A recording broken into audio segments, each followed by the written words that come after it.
তুফান সিনেমার তুমুল সফলতা নির্মাতা রায়হান রাফিকে পৌঁছে দিয়েছে ভিন্ন এক উচ্চতায়। শুধু বাংলাদেশ থেকেই নয়, এখন কলকাতার প্রযোজকদেরও লাইন লেগে যাচ্ছে রায়হান রাফির দরজায়। সম্প্রতি রাফি জানিয়েছেন, কলকাতার শীর্ষস্থানীয় 2 তারকার থেকেই তিনি সিনেমার অফার পেয়েছেন। সেই সাথে রাফি আরও জানিয়েছেন, প্রিয়তমা প্রযোজক আরশাদ আদনানের সাথেও কাজ করার ইচ্ছে আছে তার।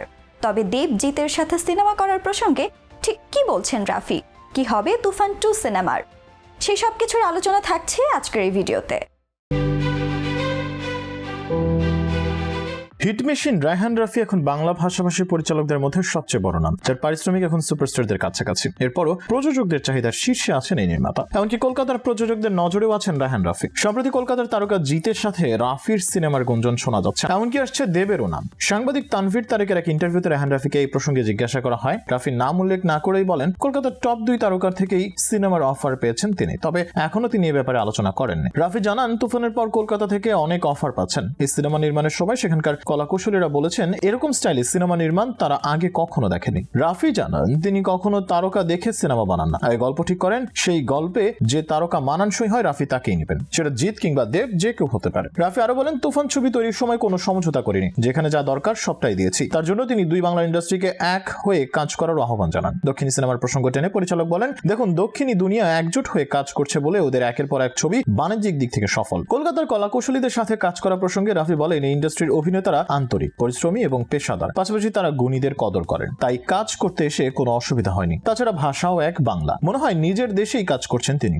সারাক্ষণ এই অনুভূতিই তার মনে কাজ করেন, সেজন্য কাজটাও ভালো হয়েছে। রাফি আরো জানান, তিনি প্রফেশনাল প্রযোজনা প্রতিষ্ঠানের সাথে কাজ করতে পছন্দ করেন। তার মতে আরশাদ আদনানও একজন পেশাদার প্রযোজক, যিনি সিনেমার বিভিন্ন ডিপার্টমেন্টে যুক্ত থাকেন। প্রিয়তমা ও রাজকুমারের এই প্রযোজকের সাথেও কাজ করতে আগ্রহী রায়হান রাফি। এদিকে শক্ত গুঞ্জন ছড়িয়েছে, আগামী সেপ্টেম্বরে আফরান নিশো ও তমা মির্জাকে নিয়ে ওসিয়ত নামের সিনেমার শুটিং শুরু করতে যাচ্ছেন রায়হান রাফি। এ প্রসঙ্গে ফেসবুকে এক পোস্টে রাফি বলেন, গুজবে কান দিবেন না, তুফানের পর আমার প্রজেক্ট কি সেটা আমি খুব সুন্দর করে ঘোষণা দিব। আপাতত অগ্রিম টিকিট কেটে তুফান দেখতে থাকুন, বাকিটা আমি দেখে নিচ্ছি। এদিকে রাফি যুক্ত হয়েছেন ওটিটি প্ল্যাটফর্ম বঙ্গর সাথে। সম্প্রতি বঙ্গর অফিসে পরিচালক রায়হান রাফি ও প্রতিষ্ঠানটির chief content officer Mushfiqur Rahman মঞ্জুর মধ্যে একটি চুক্তি স্বাক্ষরিত হয়। রায়হান রাফি বড় পর্দায় পরিচালক হিসেবে বেশি জনপ্রিয় হলেও এর আগে দেশের ওটিটি প্ল্যাটফর্মে তিনি বেশ কিছু কাজ করেছেন। রাফি বলেন, ব্ল্যাক মানি বঙ্গর সঙ্গে আমার প্রথম কাজ। সাধারণত আমি যে ধরনের গল্প নিয়ে কাজ করি এটি তার থেকে অনেকটাই ভিন্ন। বঙ্গর সঙ্গে এরকম একটা প্রজেক্টে কাজ করতে পেরে আমি আনন্দিত। রায়হান রাফির প্রথম কাজ ব্ল্যাক মানি প্রসঙ্গে প্রযোজকের বঙ্গর chief content officer Mushfiqur Rahman Manju বলেন, রাফি এদেশের এমন একজন নির্মাতা যে তার প্রথম কাজ পোড়াবন 2 দিয়ে তার স্বাতন্ত্র্য ও